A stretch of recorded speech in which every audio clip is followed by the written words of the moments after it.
Hello दोस्तों, अस्सलाम वालेकुम, नमस्ते, सत श्री अकाल। My name is Naaz and आपका वेलकम है मेरे यूट्यूब चैनल नाज़ मैडम में। अब आप मुझसे अच्छी तरह वाकिफ़ हो गए और हम दोस्त हो गए हैं, तो मेरे व्लॉग्स सीरीज़ वाइज़ चलते आ रहे हैं और मैंने आपको पिछले व्लॉग में सैलानी बाबा के पहुँचने का पूरा बताया, वहाँ तक का क्या-क्या सफ़र था, वो सारा कुछ शेयर किया। अब आगे बढ़ते हुए मुझे आपको ये भी बताना था कि वहाँ से वापसी का सफ़र मेरा कैसे रहा। तो ये मैं आपको बता दूँ कि सैलानी से जिस दिन हमारा चेकआउट था, तो हमें तो होटल का कोई इश्यू नहीं था, मगर मुश्किल ये है कि गाँव में आखिरी बस जो होती है वो 6:30 की होती है क्योंकि विंटर्स है और अगर विंटर्स नहीं रहते यानी सर्दियों का मौसम नहीं रहता, तो लास्ट बस होती है 7 सवा 7 की।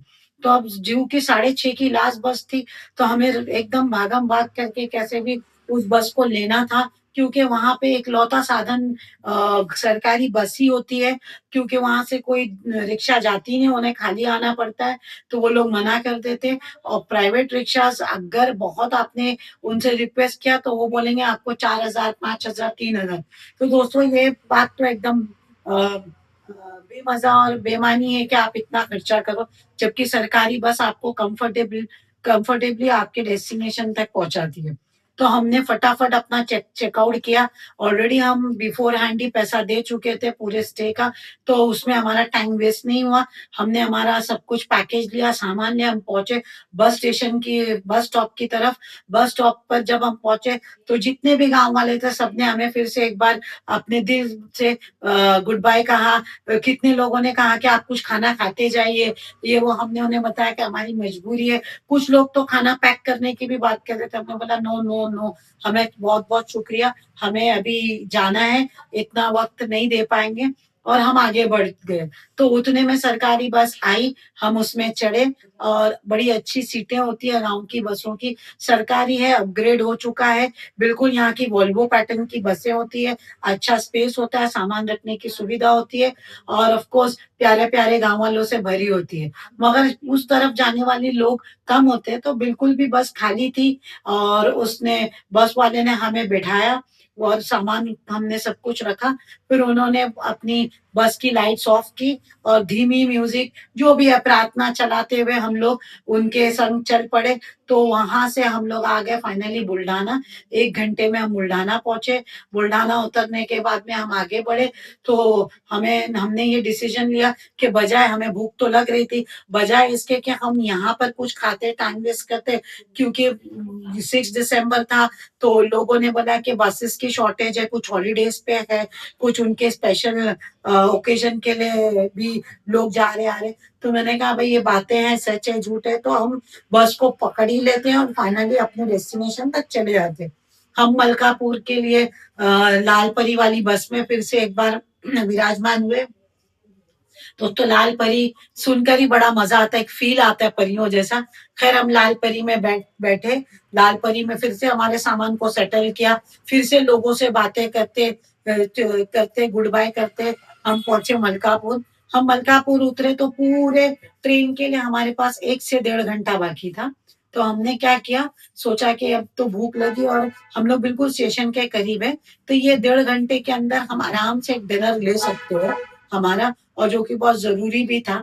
तो हमने हमारा मतलब उतरने के बाद सीधा रास्ता क्रॉस किया। थोड़ी-सी मालूमात थी कि यहाँ पे वेज खाना कहाँ अच्छा मिलता है, तो किसी ने हमें गाइड किया कि वहाँ आपको जाना है। मगर दोस्तों वैसा था कि वहाँ पर थोड़ा-सा ऊपर की तरफ रेस्टोरेंट होता है कि मतलब आप सीढ़ी चढ़ के ऊपर जाओ और नीचे जो है वो शॉप्स होती हैं। तो हम लोग ऊपर की तरफ गए, हम बैठे वहाँ पर और हमने अपने-अपने लिए एक वेज वेज मेनू को सिलेक्ट करते हुए वेज थालीज़ ऑर्डर की और खाना खाया और फिर उसके बाद में हम नीचे उतरे। मगर ये बता दूँ कि फर्स्ट फ्लोर के ऊपर चढ़ना उस पैकेज के साथ पॉसिबल नहीं था। तो हमने क्या किया, एक नीचे मेडिकल स्टोर था, वहाँ पे थोड़ी-सी रिक्वेस्ट की, तो उन्होंने बोला, "नहीं-नहीं, ये बात तो सही है, आप इतना सामान लेकर ऊपर ना जाओ, मैं यहाँ पर 12 बजे तक अवेलेबल रहता हूँ।